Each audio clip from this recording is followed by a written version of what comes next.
Hi everyone, Janie here. Welcome back to my garden. Welcome to my question and answer session. Normally they're monthly, but Jason and I have been really bad at doing these.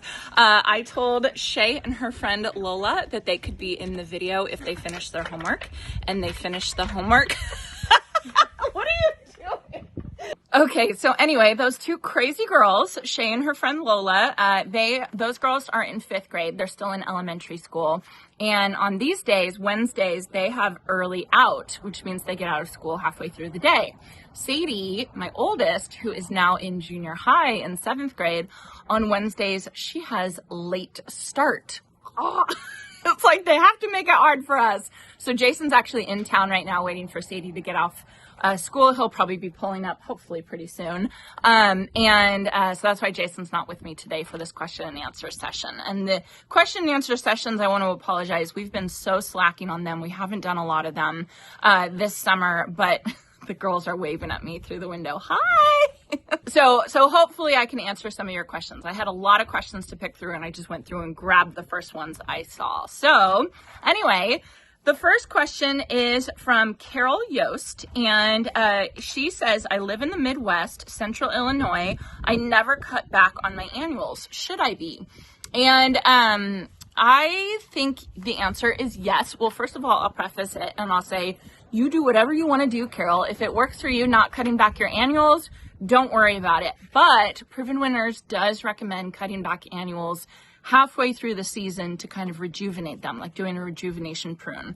And a lot of times I ignore that advice and I kind of pay for it, right? Especially this year with my Surefire begonias. They have completely flopped over. I should have cut those back. A lot of other annuals I should have cut back this year. And I think I'm noticing it this year because we've had such a lovely mild year. Our plants haven't really gone dormant in the heat like sometimes they do. So I think that it ultimately depends on you and your garden. And if you're finding that your annuals look great all season, Carol, don't worry about it. But like the official answer is yes, I think cutting back annuals is probably a good thing. So next question is from Botany Key. She says, glad you're getting better. Thank you so much. I was sick. We all were sick. Sadie had to miss the second day of school, which was so sad. We are on the mend though, and that's why I've been taking it really easy this week and doing very low physical exertion videos, if you've noticed this week. She says, can you share the zone details for summer break alstroemeria? You usually put the info on the screen, but I didn't see it for that plant, and I'm wondering if it would grow in zone 10A in Florida. So you're totally right. Is it Charlotte? I want to say it's Charlotte. So summer break alstroemeria is zones 6 through 9. And I remember editing that video and I didn't have my little card made up for the summer break alstroemeria. And so I just skipped it. So that's the one that you noticed that I skipped. So summer break alstroemeria is good up till zone 9. I don't know if it would work in zone 10, but I think if you gave it some afternoon shade, it might work well because alstroemerias work really well in our zone 9B. But we do give it a little bit of shade. So that's something to think about. I see you, girls. I see you. Can I help you? Yeah. All right. So LM8006 says, hope you're all feeling much better. We are. Thank you. Have you tried the Serendipity allium in an area with protection from afternoon sun? They are a personal favorite. In my front garden tour, I showed off the Serendipity allium that I had been growing here, trying to make it work in my zone 9 garden, because Serendipity allium is hardy up until zone 8, Proven Winner says. And I was going to write it off, but I had so many of you write and say, put it in more shade. Put it in more shade. I didn't think it could handle more shade, but I'm going to try. I'm going to try it in a place with some afternoon shade. One of you actually said moving it over to the orchard garden bed where I was having the drainage issues. And I think that that's a great idea. So no, I haven't tried it with more protection, but I'm definitely going to, just based on all of your feedback, which I really appreciate. That's what I think is so fun. You know, we're all kind of working these plants out and trying to learn from each other. And I totally appreciate appreciate learning from all of you. So I was saying that Serendipity Allium probably wasn't going to work for me because it would bloom, but then it would pretty much almost immediately turn brown. And so I'll try it in more shade and see if it holds bloom. I'll transplant it in the fall, I think. And so that's my plan, just based off of all your feedback. So thanks for that. Jude says, why don't you level off, keep it raised, the trial garden area? The plants would then catch your eye instead of the weird shape of the bed. And what I think you're trying to say, Jude, is the soil in those raised beds is sloped. And I think you were trying to say to level off the soil so that the soil's not sloped anymore. That's kind of what I was thinking. That you were trying to get out with this comment. And so I wanted to bring this up just to see what the rest of you thought. I thought it was kind of weird that the soil was sloped like that, but then maybe I thought that it would show off the back plants better. But then I don't know, maybe having it straight would be good, would be a really good thing. And it's more level closer to the fence than it is over here. So anyway, it would be really interesting, but I just wanted to bring up that just to see what else you guys thought about Jude's comment about leveling off the soil, because I thought that was really interesting, because I had always thought that it was a little weird that the soil was sloped, but I thought it was meant to be that way. Do you know what I mean? So anyway, I just thought that was interesting. Pam says, Pam says, have you tried putting your Serendipity Alliums in the shade? Thank you, Pam. Yes, I am definitely going to try. I didn't realize I grabbed 2 comments with that. Let's see. Liz says, Janie, the garden is absolutely gorgeous. Thank you, Liz.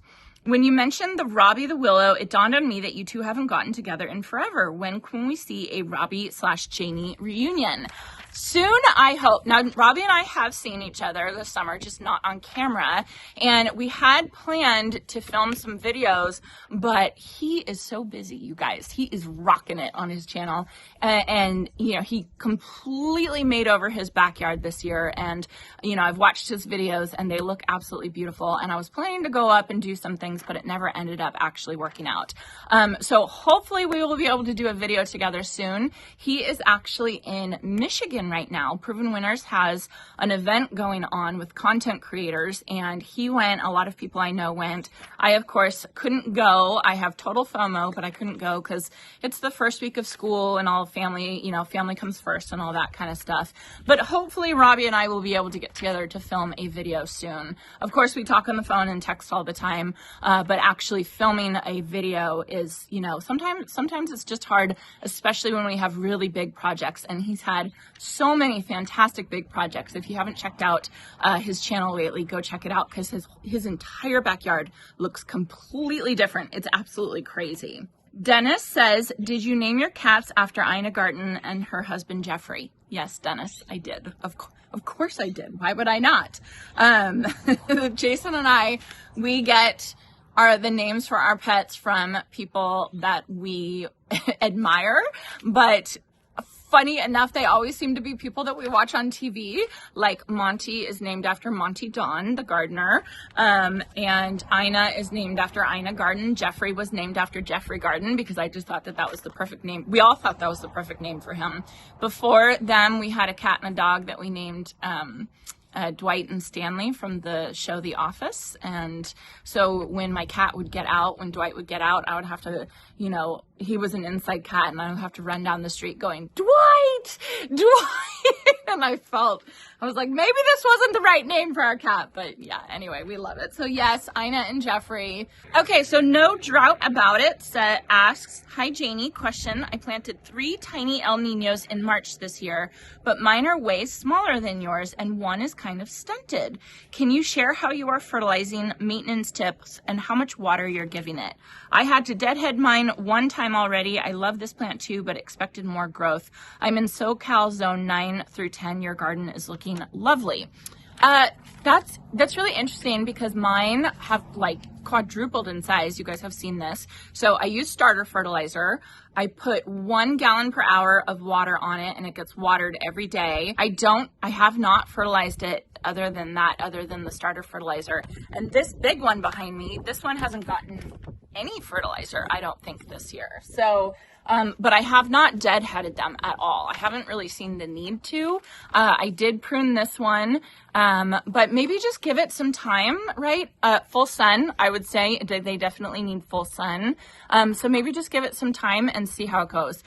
I don't know if you live by the coast in Southern California, but I have heard from people that they're not doing really well with humidity. So that's something that I obviously can't attest to because I have 0% humidity here. But I have heard that they're not really great in humid areas. So hopefully it works for you. Just give it some time. Heather says, would Mandevilla be a good espalier candidate? And Mandevilla, I think would be beautiful depending on what zone you're in, Heather.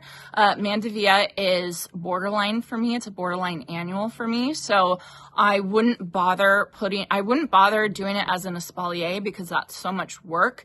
And I don't think that it would overwinter for me. If Mandevilla did overwinter for you, I would say, yeah, I think it would be a really great espalier candidate. I think that it would be wonderful if you were like in zone 10. I think that that would be a great option and it'd be beautiful blooming and all that kind of stuff. If you were lower than that though, I would probably use an evergreen that was hardy in your zone. Cheryl asks, do you know what kind of fig tree you have?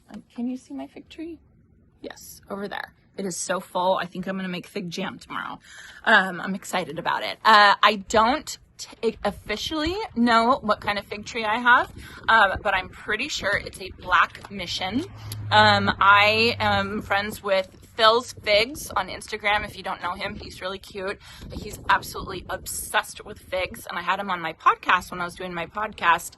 And I asked him, I showed him pictures of it and all the figs and everything. And he thinks it's a black mission. And black mission is really common around here. So I'm pretty sure it's a black mission fig. I love it. I don't know how I got so lucky having a big mature fig tree here along with my orange trees. It's just, it's just so great. I just absolutely love it. But I'm pretty sure it is a black mission, and I am planning to make fig jam hopefully tomorrow. Alan says, my OCD was totally triggered by that missing concrete tile on the lower right corner when you were explaining about the glue. So Alan is talking about the patio right in front of our espalier where we have concrete tiles or concrete blocks, I guess, and then we have gravel. And Alan, on both sides, I don't know if this helps your OCD, but there's a missing tile on both sides, both corners. And yes, that is on purpose. We are planning to add almost like a pergola thing right there. So it's going to be a gate. It's going to be gated and we're going to have a big pergola right there. And that was one of the spots that I knew that I was going to add a post. And so that will be coming soon. And I just didn't bother because in those spots I would have had to cut those concrete squares. I would have had to cut them to make them fit appropriately in that spot. And I didn't want to bother cutting them, especially because I knew that they were going to go away. So hopefully that helps with your OCD. We didn't just leave it like that, but we are eventually going to have kind of like a pergola thing right there. Hopefully soon. I don't know when. I mean, we have so many projects in this house. That's what, another question from Jackie. She says, just curious, before spending more money and time on planting and buying new plants that grow on or near the fence, since you said the fence has to be replaced, why not bite the bullet and do it? You then won't be replacing everything you've planted and grown into big specimens, saving money. So Jackie, you're totally right. Replacing the fence before planting more plants along the fence is probably the right thing to do. However, you can't bite a bullet if there is no bullet. There's no budget for it right now. Like this house that Jason and I moved into, we love it. We love the property. We love the space. We love being out in the country, but it is definitely a fixer-upper. And I feel really bad. I try not to talk about it too much. But I do still want to make comments about it's not in the budget. It's not in the budget right now, just so that you guys can see the reality of what it's like. Starting from scratch. We just moved into this house 2 years ago, and if you look at the videos from when we first moved in, it looks completely different than it is now, and I would love for it to be even further along, but there are so many things that our budget has to go towards, and some things you know, that you can't see. Something's structural, something's inside. You know, we had to replace our bathtub, like stuff like that. That's just part of living in a fixer-upper house. A couple houses ago, Jason and I, we bought a new build house in a town close to here, and wow, was that amazing. That was absolutely amazing because everything was perfect. Nothing was broken. Like, the house was insulated so amazing, so you could run the air conditioner just in the morning and then it would stay cool all day. Like, we absolutely loved it, but the problem with that is we had no lot. We had a very, very small lot, and we knew we wanted our kids to have a little bit more space than that.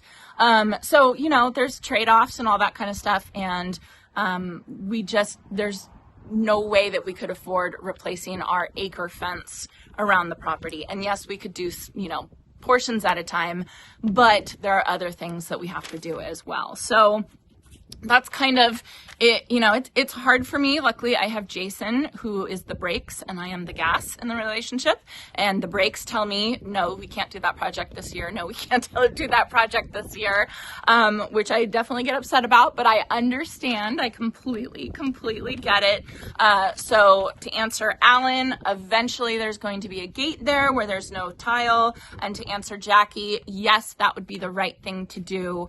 But it just didn't work for us. It's funny because I had someone email me when we first moved into this house, and they said that they had always been taught that it's best to do hardscape and pathways first before you plant anything.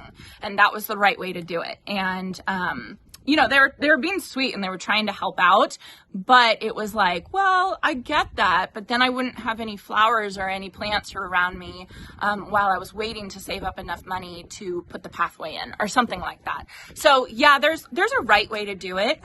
It doesn't mean that's the way that you have to do it. Like when Carol asked, do I have to cut back my annuals? No, you don't have to cut back your annuals. You don't have to do it. It's gardening. It doesn't matter. Like, you do what you want to do. You do you, but obviously there's a way that's recommended, and it's probably the responsible way to do it, but that doesn't always work for everybody. I digress. I'm very sorry, guys. The last question I have is from Diana. Diana says, how does one go about locating a reputable arborist in our area, please? So the way that I would do it, Diana, is I would look for an arborist in your area that is ISA certified. And the reason for that is an ISA certified arborist, like, I think, I don't want to speak out of turn, but I think pretty much anybody can say they're an arborist. Do you know what I mean? They can say, oh, I'm a tree guy, I'm an arborist, you know, and get an online certification or something like that. But to be an ISA certified arborist, that means that they've had to go through training. They've had to go through, I think that they've had to go, like, had a certain number of hours working under a certified arborist. It's someone that's been taught the right way to do things, the right way to prune trees and take care of trees in your area. So I always look for this label, the ISA certified arborist label, and make sure whatever arborist I'm talking to, if they say they're a tree guy, I say, okay, well, what does that mean? Like, what does a tree guy mean? And if I see someone is an ISA certified arborist, you know, there you go. Now, I am absolutely sure there are probably some tree guys out there that do a better job than an ISA certified arborist does. But I think it's just one of those things that you can kind of trust that person. You know what I mean? And that's kind of how I feel about the Master Gardeners program. Like, there are gardeners, I went through the Master Gardeners program. I loved it. I learned so much. I know there are non-Master Gardeners that are better gardeners than I am. I absolutely know that, but I've done my due diligence and I've tried to learn, and I keep trying to learn. And I think that that's what, like, having a certification like Master Gardeners or ISA certified kind of gives you, is that you're kind of telling people, yeah, I don't know everything, but I know how to find it out. I know the right way to kind of learn how to do things the right way. So I hope that makes sense. So anyway, that is my question and answer session. Jason and Sadie are not home. I figured they'd be home by this time. I hope you all enjoyed this, and I hope you all have a chance to get in your garden today. We hope you have a chance to get in your garden today. Will I lay in the flowers? No, you may not lay in the flowers. We hope you have a chance to get in your garden